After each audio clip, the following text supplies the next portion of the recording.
नमस्कार छात्रों, आज मैं आपको कक्षा 10वीं विषय हिंदी, इस विषय हिंदी में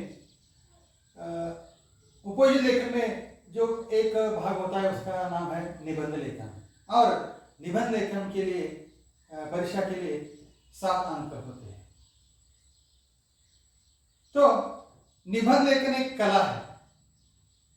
निबंध का शाब्दिक अर्थ होता है सुगठित अथवा सुव्यवस्थित रूप से बंधा हुआ। साधारण गद्य रचना की अपेक्षा निबंध में रोचकता और सजीवता पाई जाती है। निबंध गद्य में लिखी हुई रचना होती है जिसका आकार सीमित होता है। उसमें किसी विषय का प्रतिपादन अधिक स्वतंत्रतापूर्वक और विशेष अपनेपन और सजीवता के साथ किया जाता है। एक सूत्रता, व्यक्तित्व का प्रतिबिंब, आत्मीयता, कल्पनात्मक निबंध के तत्व माने जाते हैं। इन तत्वों के आधार पर निबंध की रचना की जाती है।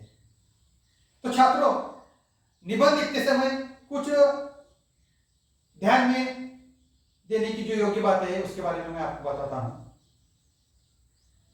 निबंध का प्रारंभ, विषय विस्तार, समापन, इस क्रम से निबंध लिखना है। विषय और भाषा का प्रयोग करें। भाषा प्रवाही, रोचक और मुहावरेदार हो। कहावतों, सुवचनों का यथास्थान प्रयोग करें। शुद्ध सुवाच्य और मानक वर्तनी के अनुसार निबंध लेखन आवश्यक है। सहज, स्वाभाविक और स्वतंत्र शैली में निबंध की रचना हो। विचार स्पष्ट तथा क्रमबद्ध होने आवश्यक है। निबंध की रचना करते समय शब्द चयन,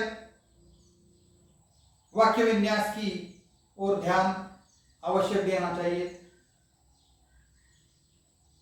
निबंध लेखन में विषय को प्रतिपादित करने की पद्धति के साथ ही कम से कम 4 अनुच्छेदों की रचना हो। कितने? 4 अनुच्छेदों की रचना होनी चाहिए। निबंध का प्रारंभ आकर्षक और जिज्ञासावर्धक हो। निबंध के मध्य भाग में विषय का प्रतिपादन हो। निबंध का मध्य भाग महत्वपूर्ण होता है, इसलिए उसमें नीरसता न हो। और निबंध का समापन विषय से संबंधित, सुसंगत, उचित, सार्थक विचार तक ले जाने वाला हो। तो छात्रों, आत्मकथनात्मक निबंध जब लिखते हैं तब महत्वपूर्ण बातें हमें ध्यान में रखना चाहिए। कौन सी बातें? तो आत्मकथन अर्थात एक तरह का परकाया प्रवेश है। किसी वस्तु, प्राणी, पक्षी, व्यक्ति की जगह पर स्वयं को स्थापित, आरोपित करना होता है। आत्मकथनात्मक लेखन की भाषा प्रथम पुरुष, ध्यान में रखना चाहिए छात्रों, प्रथम पुरुष एक वचन में हो। जैसे उदाहरण के तौर पर मैं बोल रहा हूं, मैं पक्षी बोल रहा हूं, मैं आदमी बोल रहा हूं, वगैरह वगैरह। प्रारंभ में विषय से संबंधित उचित प्रस्तावना, सुवचन, घटना, प्रसंग संक्षेप में लिख सकते हैं। सीधा सीधे मैं डैश हूं से प्रारंभ किया जा सकता है। यह हुई आत्मकथनात्मक निबंध लिखने की विचारधारा। उसके बाद वैचारिक निबंध लिखते समय हमें कुछ बातें ध्यान में रखनी चाहिए। वैचारिक निबंध लेखन में विषय से संबंधित विचारों को प्रधानता दी जाती है।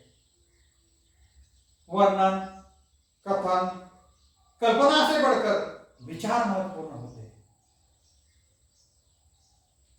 विचार के पक्ष विपक्ष में लिखना आवश्यक होता है।